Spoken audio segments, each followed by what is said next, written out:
So I'm just going to talk a little bit about how the learning looks in a reception classroom. Now, it is a bit different to when a lot of us were at school.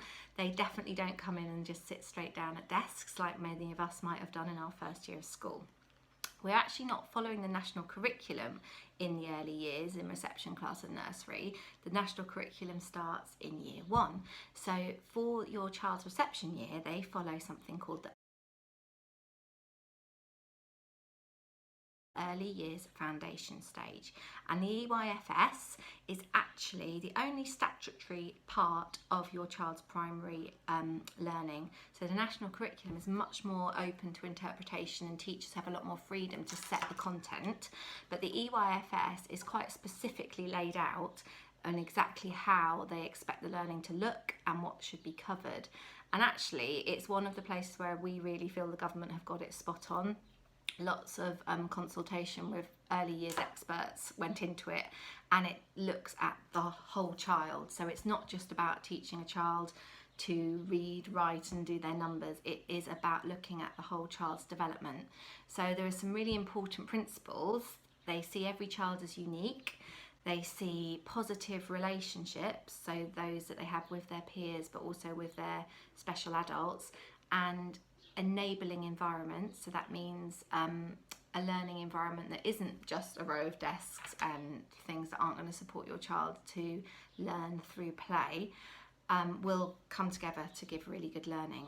So the enabling environment is a little bit like what I touched on earlier, that actually in a reception class they shouldn't be feeling like they're learning at all. They should be just feeling as though they are playing, but loads of learning will be happening without them even realising it through that play.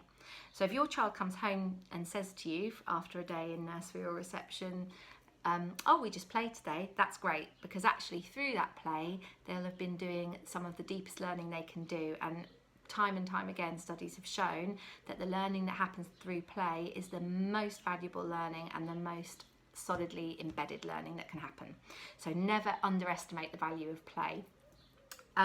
So the early years foundation stage has different areas that we look at in development. So when you see your child's report, or when you talk to your child's teacher about their progress, we'll talk about how they're developing in certain areas. So it's a bit like a triangle or a pyramid, and at the bottom we have what we call the prime areas that are like the really important foundations of everything else.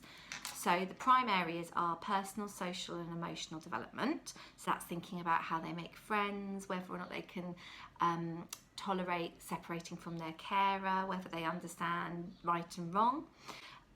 Physical development is the next prime area that we look at, and we're thinking about their ability to do small movements, so to hold little objects, to fix things together, and big movements, so whether they can skip, hop, jump, roll a ball, that sort of thing.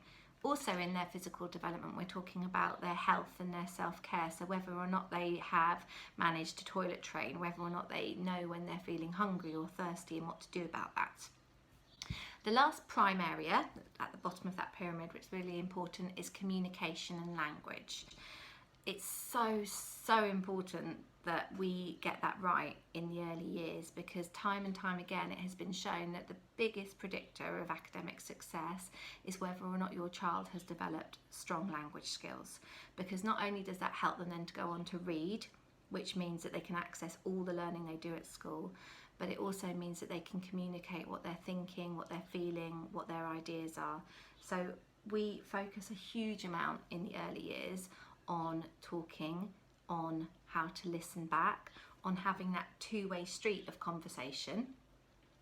And we also talk loads and loads about their understanding. So not just whether or not they've heard these new words and concepts, but whether they really do have an understanding of what we've been speaking about.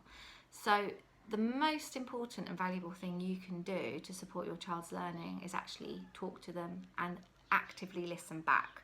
I'm guilty of doing this with my children often, when I sort of ask them a question and I'm maybe driving the car, or I'm distracted by doing some cooking in the kitchen, and they're saying lots of interesting things and I'm just saying and paying them lip service. But to have that active listening time built into your day each day is so valuable. So when we've had the pyramid of prime areas, on top of that, we have the more specific areas of learning, and they include reading and writing, number, shape, measure, people and communities, thinking about the world, technology, being imaginative, and using media and materials. So all of those areas are covered in our classrooms. So we have a reading area, cosy corner with lots of lovely books. We have a writing area where they can mark make, where they can use different post-its and different pens and pencils. We have number and space and shape areas in the maths area. We have a lovely workshop area in all our reception classrooms where they can be creative and make lovely creations with feathers and sequins and glitter. So all of those specific areas are covered too. We really want to share with you all the amazing things your children do at Bisley in the reception classes. So we have online learning journeys, and we will give you more information about that, but basically it will mean that you will have access to a special online learning platform which will be secure, password protected, but you'll be able to log in and see photographs, videos and little clips of what your child has been up to at school. You can then comment back to us, tell us what you've been doing at home, because learning doesn't just stop at school. Especially in the early years, lots and lots of really valuable learning is happening all the time, and we'd love to see what you've been up to at home as well. So it's a lovely interactive platform where we can talk to each other. We also really value their achievements at home using our Proud Clouds. So if they have done something that you're really proud of at home, we'd love to hear about it and celebrate it in school. And we have our special little Proud Cloud slips that you can fill in and bring back to school, and then we share them on the carpet with their whole class and they get a nice round of applause. So working together is something that we really value at Bisley.